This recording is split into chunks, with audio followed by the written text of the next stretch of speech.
नमस्कार। पिछला हफ्ता नॉन एग्री कमोडिटीज़ यानी प्रेशियस मेटल्स, बेस मेटल्स और एनर्जी कॉम्प्लेक्स के लिए काफ़ी उठा-पटक वाला रहा है, या जिसे हम कहते हैं इवेंटफुल रहा है। क्योंकि पिछले हफ्ते हमने जो फेडरल रिज़र्व है, अमेरिकन सेंट्रल बैंक है, उसकी मीटिंग देखी और उसके बाद हमने काफ़ी बड़ा मूवमेंट गोल्ड, सिल्वर और बेस मेटल्स में आते हुए देखा। उसका कारण ये था कि अमेरिकी फेडरल रिज़र्व ने जो एक एस्टीमेट जारी किए थे अपने ग्रोथ को लेकर और इन्फ्लेशन को लेकर, यानी इकोनॉमिक ग्रोथ और महंगाई दर को लेकर, वो काफ़ी पॉजिटिव थे करंट ईयर के लिए। और साथ ही साथ जो उन्होंने डॉट प्लॉट रिलीज़ किए थे, यानी जो बताते हैं निवेशकों को और ख़ास करके एक रास्ता देते हैं कि जो इंटरेस्ट रेट्स हैं वो कितना जल्दी जो अमेरिकन फेडरल रिज़र्व है वो बढ़ा सकता है, उसका एक जायज़ा होता है जो एफओएमसी है वो देता है। तो वो देखने के बाद ऐसा लगा कि जो इंटरेस्ट रेट इंक्रीजेस 2024 में प्रेडिक्टेड थे, हो सकता है कि अभी 2 बार इंटरेस्ट रेट 2023 में ही बढ़ाए जाएं। तो उससे जो है मार्केट थोड़ा सा पैनिक हो गया, क्योंकि ये एक चीज़ है जो स्टिमुलस है, उसने बाज़ार को कहीं ना कहीं पिछले 1 साल से सपोर्टिव रखा है। तो जैसे हमने 2013 में टेपर टेंट्रम जिसे कहते हैं, यानी कि जो पैसा जो लिक्विडिटी बाज़ार में दी गई है उसे वापस लेने की जब बात होती है उसे टेपर टेंट्रम कहा जाता है या क्वांटिटेटिव टाइटनिंग कहा जाता है। जब इसकी बात होती है तो हम देखते हैं कि जनरली बाज़ारों में करेक्शन देखने मिलती है, और यही करेक्शन हमने ना ही सिर्फ कमोडिटी मार्केट्स में बल्कि इक्विटी मार्केट्स और करेंसीज़ में भी आता हुआ देखा। तो हम फ़िलहाल कमोडिटी मार्केट्स में क्या इम्पैक्ट हुआ उसका जायज़ा लेंगे। तो गोल्ड और सिल्वर में हमने देखा भारी गिरावट देखने मिली है, जहां पर गोल्ड जो 49,000 के ऊपर था वो उसका जो हफ्ते का क्लोज़ है वो 46,800 के आसपास हुआ है। वहीं चांदी जो है जो लगभग 71,000 के ऊपर थी वो 67,500 के आसपास क्लोज़ हुई है। तो काफ़ी बड़ी और भारी गिरावट हमने पिछले बुधवार और शुक्रवार को आते हुए देखी है, और ऐसा लगता है कि आगे भी ये जो रुझान है वो जारी रहेगा।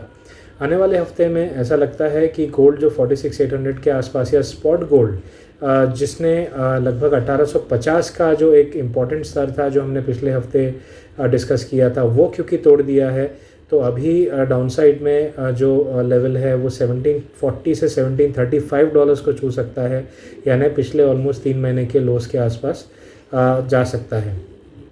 ये डोमेस्टिक मार्केट में लेवल जो है 46,200 से 46,100 की जोन में आता हुआ दिख सकता है, यानी करंट लेवल से करीबन 600 से 700 रुपये का और जो फॉल है वो दिखाई दे सकता है। जहां तक गोल्ड का सवाल है, अपसाइड में 47,600 से 47,800, यानी करीबन $1,800 से $1,810 के करीब एक इमीडिएट रेजिस्टेंस है, जो जब तक ब्रीच नहीं होगा तब तक डाउनसाइड रुख बना रहेगा।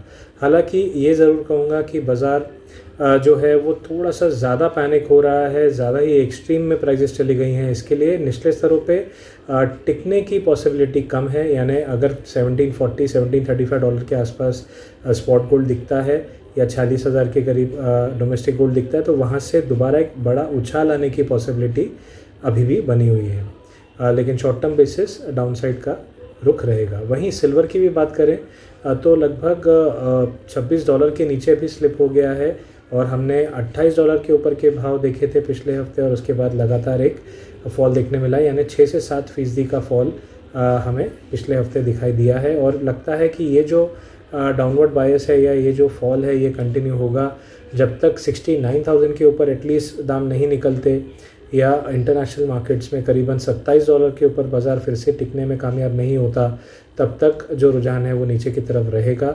और डाउनसाइड में हमें करीबन $25 या फिर 66,000 से 66,500 के लेवल देखने मिल सकते हैं। वंस अगेन 65,000 का यहाँ पर थोड़ा सा एक इम्पॉर्टेंट सपोर्ट है जो काफ़ी समय से निकला नहीं है, तो उसके नीचे जाने की संभावना कम लग रही है।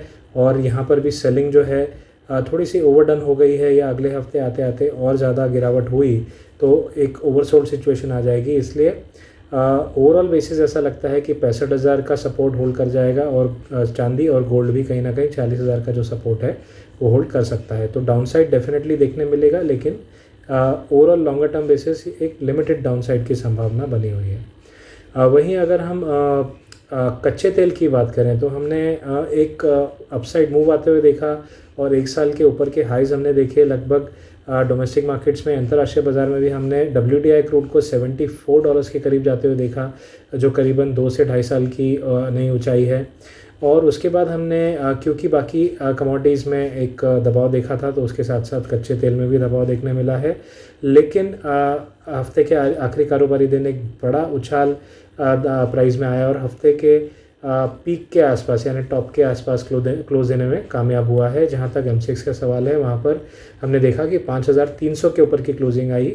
हालांकि सेम डे जो है फ्राइडे के दिन 5190 तक के लोज हमने देखे थे, उसके बाद एक बड़ा उछाल देखने मिला है। तो क्योंकि अमेरिका की गल्फ़ कोस्ट है, वहाँ पर जो एक ट्रॉपिकल स्टॉर्म या साइक्लोन की संभावना है, जिससे वहाँ की रिफाइनरी शट हो सकती है, जिससे प्रोडक्शन हैम्पर होगी या प्रोडक्शन डिस्टर्ब होगी, उससे सप्लाई घट सकती है। और क्योंकि डिमांड अच्छी बनी हुई है और सप्लाई फ़िलहाल रिलेटिवली उससे पीछे है, तो कच्चे तेल के दाम ऊपर रहने के उम्मीद बनी हुई है, यानी डिप पे बाइंग की जा सकती है। और हम देखेंगे कि 5190 और उसके ऊपर 5240 ये एक इम्पॉर्टेंट सपोर्ट बना रहेगा शॉर्ट टर्म बेसिस। 5080 एक ओवरऑल मीडियम टर्म सपोर्ट है। जब तक ये बना हुआ है या सपोर्ट ले रही है प्राइजेस, तब तक जो रुख रहेगा वो बाय ऑन डिप्स का होगा। अपसाइड में 5350 के ऊपर निकलने की संभावना है, और अगर प्राइजेस निकल जाती हैं तो 5420 और 5500 तक के दाम हमें शॉर्ट टर्म में देखने मिल सकते हैं। तो ओवरऑल कच्चे तेल में बाय ऑन डिप्स की सलाह देना चाहूँगा। वहीं नेचुरल गैस में हमने थोड़ी बहुत उठापटक देखी है। हमने देखा कि 246 के आसपास से 232 233 तक के दाम हमने फिसलते हुए देखे। उसके बाद लेकिन जो क्लोज़ आया हफ्ते का, वो कच्चे तेल के साथ में नेचुरल गैस में भी एक उछाल देखने मिला, जो 239 के करीब के क्लोजिंग हमने देखे हैं। आने वाले हफ्ते में 230 के करीब का सपोर्ट है। जब तक वो होल्ड कर रहा है तब तक बाय ऑन डिप की रणनीति अपनाई जा सकती है। अपसाइड में 242 और उसके बाद 249 तक के लेवल हमें देखने मिल सकते हैं। वहीं अगर बेस मेटल्स की बात करें तो काफ़ी बड़ी गिरावट हमने कॉपर में आते हुए देखी है। कॉपर जो 730 का स्तर होल्ड कर पा रहा था, दो बड़े अनाउंसमेंट हुए। एक तो फेडरल रिजर्व की बात हुई, जिससे बाज़ार पैनिक हुआ है, क्योंकि डॉलर अंतर्राष्ट्रीय बाज़ार में बढ़ गया। तो हमने देखा कि जितने भी डॉलर में डिनोमिनेटेड कमोडिटीज़ हैं, चाहे वो बेस मेटल्स हो, चाहे वो बुलियन हो यानी गोल्ड और सिल्वर हो, हमने सब में एक फॉल आते हुए देखा है। और कॉपर में भी हमने एक भारी गिरावट आती हुई देखी है। दूसरी जो खबर थी वो चीन से थी, जहां पर चीन ने अपनी डोमेस्टिक कंपनीज़ को कहा कि वो अंतर्राष्ट्रीय बाज़ार के कमोडिटीज़ जो एक्सचेंज है वहां पर जो थोड़ा अपना एक्सपोजर है वो लिमिटेड रखें। और सेकेंडली कॉपर, एल्यूमिनियम और जिंक के जो उनके स्टॉक थे वो टाइमली बेसिस पे रिलीज़ करने की बात जताई, जो उन्होंने पिछले साल एक्यूमुलेट किए थे, ताकि ओवरहीट नहीं हो जाए बाज़ार, ओवर स्पेकुलेशन नहीं हो, और जो प्राइजेज़ हैं वो थोड़ा कंट्रोल में रह सकें। क्योंकि चीन में भी इन्फ्लेशन होने की काफ़ी संभावना है। हम देख रहे हैं कि दुनिया की सारी ही इकोनॉमीज़ कहीं ना कहीं महंगाई दर के बढ़ते हुए थोड़ी चिंतित हैं, चाहे वो चीन हो या इंडिया हो या इवन अमेरिका में। हमने देखा है कि लगभग 20 सालों के सबसे ऊंचे दर कोर PCE CPI में आते हुए दिखे हैं, जिससे चीन को भी थोड़ी सी चिंता हो गई और उसने ये कदम उठाए हैं, जिसके बाद हमने बेस मेटल्स में खास करके कॉपर में एक बड़ा फॉल आते हुए देखा है। तो आने वाले समय में ऐसा लगता है कि कॉपर 730 के नीचे जब तक टिका रहेगा तब तक उछाल पे बिकवाली का रुख रहेगा। ये एक करेक्शन है, क्योंकि हमने पिछले 1-1.25 साल में बहुत बड़ी तेज़ी देखी है, तो उसके बाद एक करेक्शन आ रही है। इमीडिएट रेजिस्टेंस जो है वो करीबन 710 से 712 के करीब रहेगा। तो अगर उछाल आता भी है तो उससे ऊपर फ़िलहाल जाने की संभावना कम है। और डाउनसाइड में 685 और उसके बाद 665 तक के लेवल हमें दिखाई दे सकते हैं करेक्शन में।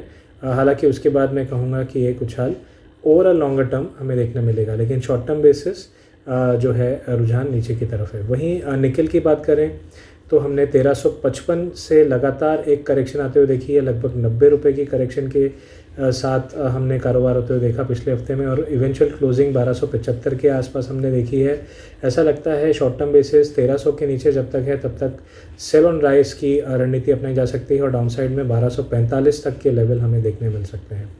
वहीं जिंक में भी हमने काफ़ी भारी गिरावट देखी, जहां नए ऑल टाइम हाई हमने 244 तक के ही देखे थे रिसेंटली, वहां वहाँ से लगातार एक प्रॉफिट बुकिंग का दौर देखने मिला है और टॉप से करीबन 5 से 6% का एक प्राइजेज़ में नरमी हमने देखी है और डाउनसाइड में 230 के करीब की क्लोजिंग देखी गई है।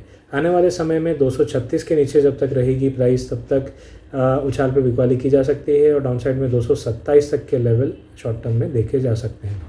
वहीं बाकी जो बेस मेटल्स है उसके विपरीत हमने लेड और एल्यूमिनियम में थोड़ा सा एक सपोर्ट आते हुए देखा है और लेड में हमने देखा कि 168 तक भी प्राइस स्लिप हो गई थी, लेकिन क्लोजिंग जो है वो 171 के ऊपर देने में कामयाब हुआ है। तो ऐसा लगता है कि लेड जो है वो तेज़ी की तरफ रहेगा और लेड और जिंक के बीच रेशियो कहीं ना कहीं बिठाया जा सकता है, यानी बाय लेड सेल जिंक करके चला जा सकता है और स्प्रेड जो है वो प्ले आउट किया जा सकता है। वहीं एल्यूमिनियम में भी मुझे लगता है कि 188 का एक स्ट्रॉन्ग सपोर्ट है और 193 तक के दाम शॉर्ट टर्म में देखे जा सकते हैं।